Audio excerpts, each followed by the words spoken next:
Capítulo 3. Peço muitas desculpas por ter deixado vocês em suspenso desse jeito, mas é que eu estava escrevendo a história dos órfãos Baudelaire quando olhei para o relógio e vi que estava atrasado para um jantar de cerimônia de uma amiga minha, Madame de Lustro.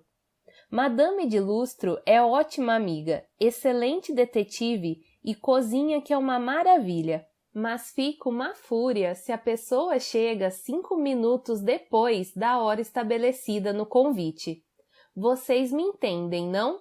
Não tive outro jeito senão interromper tudo. Vocês devem ter pensado no final do capítulo anterior que Sunny morreu e que essa foi a coisa terrível que aconteceu aos Baudelaire na casa do tio Monte.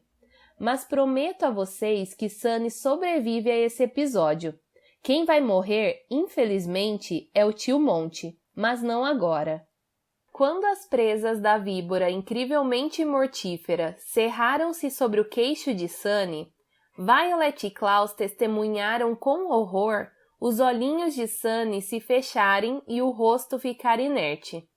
Até que, num movimento tão súbito quanto o da cobra, Sunny sorriu luminosamente, abriu a boca e mordeu a víbora incrivelmente mortífera bem no seu minúsculo focinho escamado. A cobra soltou o queixo da menina e Violet e Klaus puderam ver que a marca deixada na pele de Sunny era quase insignificante. Os dois Baudelaire mais velhos olharam para o tio Monte. Tio Monte retribuiu-lhes o olhar e caiu na gargalhada. A sonora gargalhada do tio ricocheteou nas paredes de vidro da sala dos répteis. — Tio Monte, o que podemos fazer? Disse Klaus, tomado de desespero. — Desculpem-me, meus queridos, disse o tio Monte, enxugando os olhos com as mãos. Vocês devem estar muito assustados, mas a víbora incrivelmente mortífera é uma das criaturas menos perigosas e mais amáveis do reino animal. Sunny não tem por que se preocupar, nem vocês. Klaus olhou para sua irmãzinha, que ele ainda sustinha em seus braços, e ela, brincalhona, deu um forte abraço no corpo grosso da víbora incrivelmente mortífera. Klaus então compreendeu que o tio Monte estava dizendo a verdade. Mas nesse caso, por que chamá-la de víbora incrivelmente mortífera? Tio Monte voltou a rir. É um nome inapropriado, disse ele usando uma palavra que aqui tem sentido de enganoso. Como eu a havia descoberto, tinha que lhe dar o nome, lembram-se? Não contem a ninguém sobre a víbora incrivelmente mortífera, porque vou apresentá-la à Sociedade Herpetológica e pregar um bom susto ao pessoal, antes de explicar que a cobra é inteiramente inofensiva. Só Deus sabe o quanto e quantas vezes eles caçoaram de mim por causa do meu nome. Alô, alô, Montgomery, Montgomery, diziam. Como vai, Montgomery, Montgomery? Mas na conferência desse ano vou dar o troco a eles com esse trote. Tio Monte empertigou-se todo e começou a falar com uma voz meio ingênua, do tipo que os cientistas usam para se expressar. Colegas, direi na ocasião, gostaria de apresentar-lhes uma nova espécie, a víbora incrivelmente mortífera, que descobri na floresta do sudeste de... Meu Deus, ela escapou! E então, quando meus colegas herpetologistas tiverem subido em mesas e cadeiras, gritando apavorados, contarei para eles que a cobra seria incapaz de fazer mal a uma mosca. Não vai ser de matar de rir? Violet e Klaus entreolharam-se e começaram as gargalhadas, em parte aliviados por nada ter acontecido à sua irmã, em parte divertidos por terem achado que o trote do tio Monte tinha de fato muita graça. Klaus pôs Sunny no chão e a víbora incrivelmente mortífera não se fez esperar, indo logo para junto da menina, em quem enroscou seu rabo afetuosamente, da mesma forma como passamos o braço em volta de alguém por quem sentimos carinho. Por acaso há nesta sala cobras que sejam perigosas? Perguntou Violet. Claro, disse o tio Monty. Você não tem como estudar cobras durante 40 anos sem encontrar algumas que sejam perigosas. Tem um armário só para guardar amostras de venenos colhidas de todas as cobras venenosas conhecidas, a fim de estudar como esse veneno age sobre as pessoas. Há uma cobra aqui nesta sala cujo veneno é tão mortal que faz o coração da vítima parar antes mesmo de ela perceber que foi mordida. Há uma cobra que pode abrir uma boca tão grande que daria para engolir todos juntos numa mesma bocada. E algumas dessas cobras são tão irresponsáveis dirigindo um carro que podem atropelar uma pessoa na rua sem nem ao menos parar para pedir desculpas. Mas vejam bem, todas elas estão em gaiolas com cadeados de segurança máxima, e pode-se lidar sem medo com elas depois de tê-las estudado bastante. Prometo a vocês que se fizerem o esforço necessário para se informarem bem a respeito do assunto, não terão nada a temer aqui na sala dos répteis. Há um tipo de situação que acontece frequentemente e que está acontecendo nesse ponto da história dos órfãos Baudelaire, que foi chamada de ironia dramática. Em poucas palavras, a ironia dramática ocorre quando uma pessoa faz um comentário inocente e outra pessoa que o escuta está sabendo de alguma coisa que faz com que esse comentário tome um sentido diferente, em geral desagradável. Por exemplo, se estivéssemos num restaurante e disséssemos em voz alta: "Não vejo a hora de comer essa vitela ao molho de mostarda", e houvesse por perto pessoas sabendo que a vitela ao molho de mostarda estava envenenada e que vocês morreriam ao dar a primeira dentada, a situação seria bem o que se poderia chamar de ironia dramática. A ironia dramática é uma ocorrência cruel, por isso também se pode falar dela como ironia cruel. Quase sempre inquietante, e lamento muito tê-la feito surgir nessa história. Mas, tendo Violet, Klaus e Sunny as vidas desgraçadas que têm, mais cedo ou mais tarde essa ironia acabaria fazendo sua repelente aparição. Ao ouvirmos, vocês leitores e eu, o tio Monty dizer aos 3 órfãos Baudelaire que eles nunca terão nada a temer na sala dos répteis, a sensação que isso nos causa é a mesma que acompanha a chegada da ironia dramática.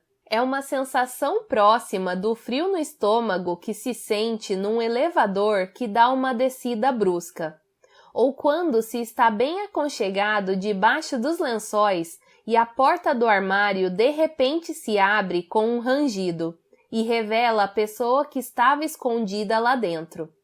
Pois, por mais seguras e felizes que as crianças estejam se sentindo, por mais confortadoras que tenham sido as palavras do tio Monty, vocês leitores e eu sabemos que o tio não demorará a morrer, e os Baudelaire vão ficar na pior outra vez. Na semana que se seguiu, entretanto, os meninos viveram muito felizes no novo lar. Todas as manhãs acordavam e se vestiam na privacidade dos seus quartos individuais, que cada qual havia escolhido e decorado a seu gosto. Violet escolhera um quarto com uma enorme janela que dava para os arbustos com a forma de cobras no gramado da frente. Ela achou que essa vista poderia inspirá-la quando estivesse inventando coisas. Tio Monty lhe permitiu pregar com tachinhas grandes folhas de papel em cada uma das paredes, para que pudesse anotar esquemas de suas ideias, mesmo se elas ocorressem no meio da noite. Klaus tinha escolhido um quarto que tinha um cantinho especial formado por um vão de parede, onde ele conseguia isolar-se por completo para ler. Com a permissão do tio Monte, ele havia carregado uma ampla poltrona estofada da sala de estar, instalando-a no seu cantinho, à luz de uma grande luminária de pé. Em vez de ler na cama, Klaus preferia se aninhar na poltrona todas as noites com um livro da biblioteca do tio, às vezes prolongando a leitura até de manhã. Sunny havia escolhido um quarto que ficava exatamente entre o de Violet e o de Klaus, para onde levar objetos pequenos e duros recolhidos por toda parte na casa, a fim de poder mordê-los sempre que tivesse vontade.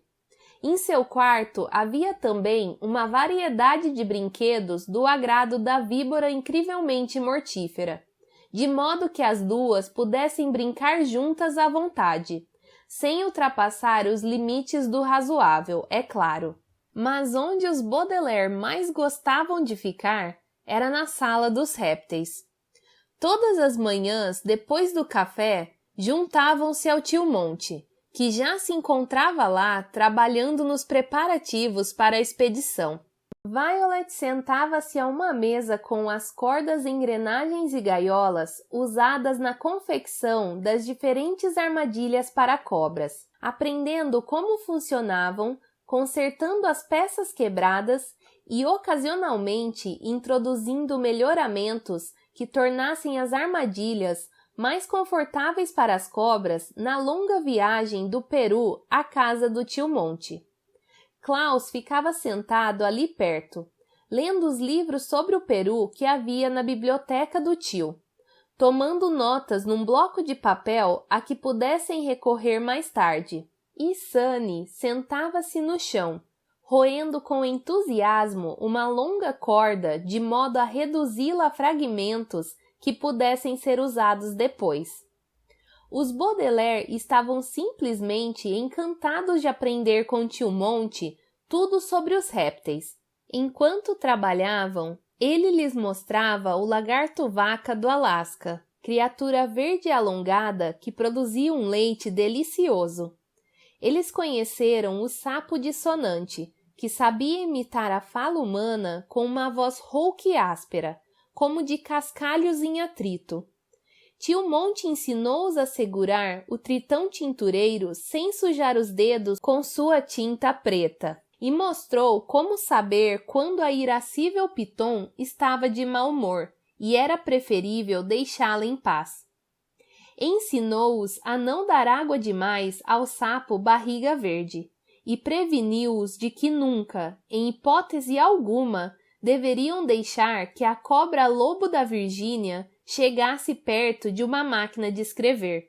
Ao falar-lhes dos diferentes répteis, tio Monte muitas vezes emendava no assunto, expressão que aqui significa deixava a conversa enveredar por histórias de suas viagens, descrevendo os homens, cobras, mulheres, sapos, crianças e lagartos que havia conhecido em suas andanças pelo mundo.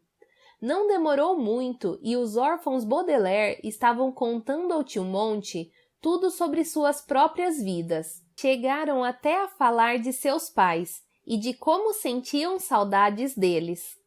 Tio Monte mostrava-se tão interessado pelas histórias dos meninos como eles pelas suas, e houve ocasiões em que a conversa se prolongou tanto que eles mal tiveram tempo de engolir o jantar e enfiar-se no apertado jipe do tio Monte para ir ao cinema.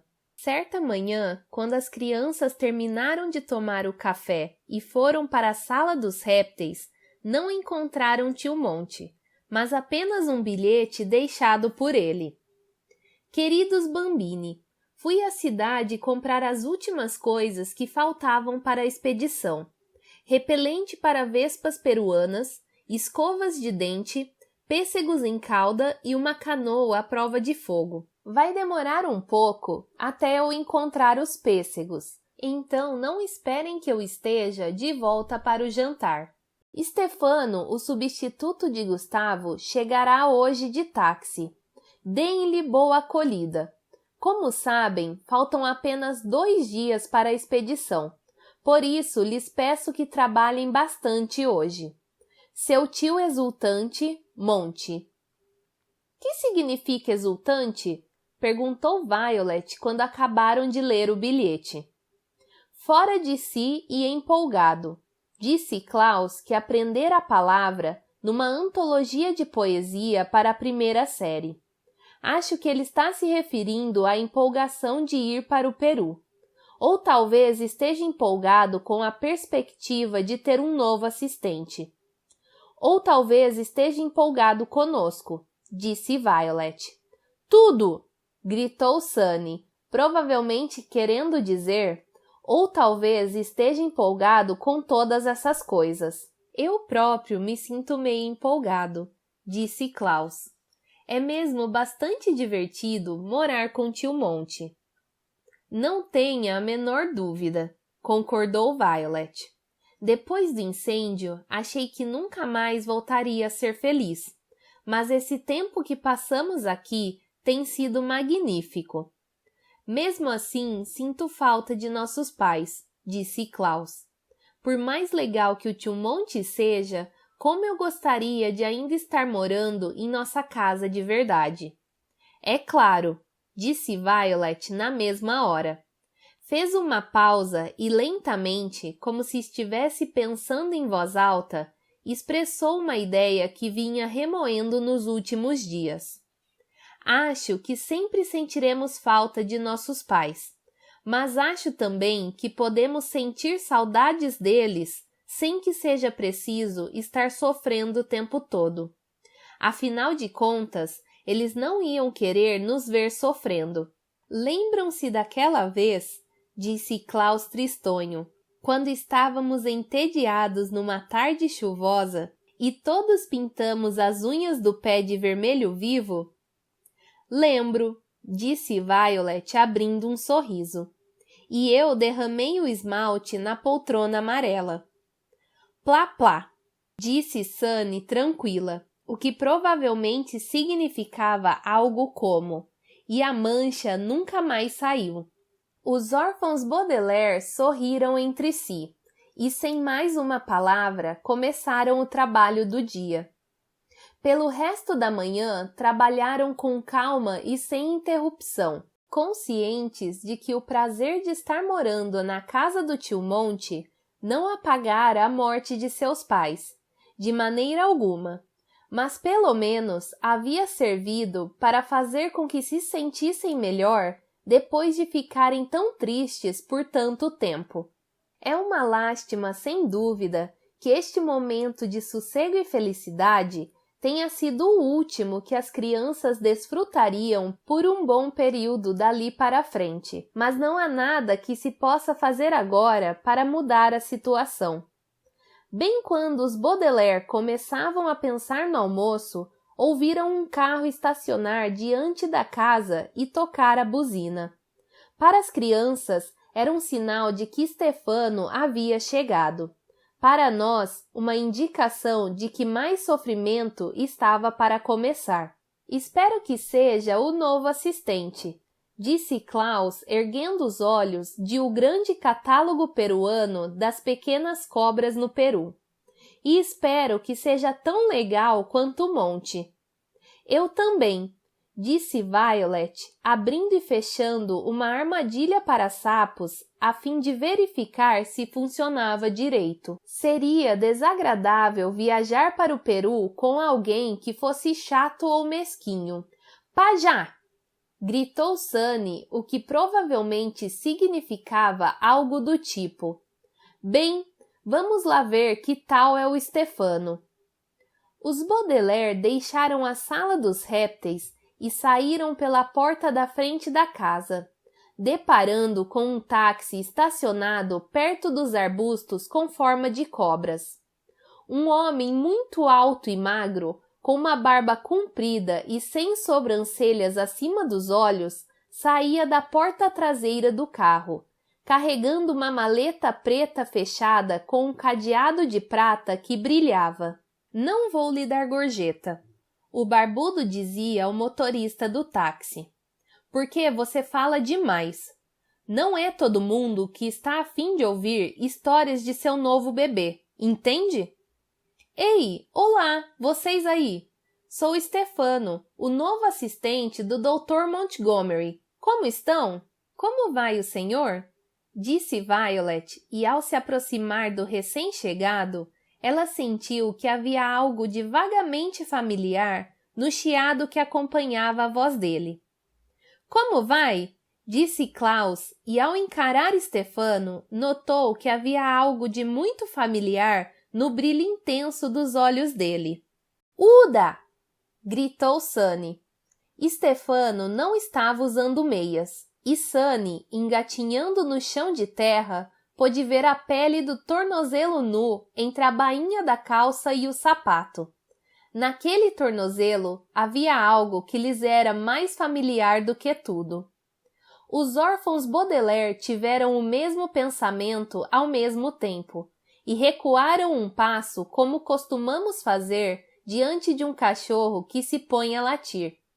Esse homem não era Stefano, por mais que quisesse se fazer passar por Stefano. Os três olharam para o novo assistente do tio Monte, encarando-o da cabeça aos pés, e viram que não era outro senão o Conde Olaf.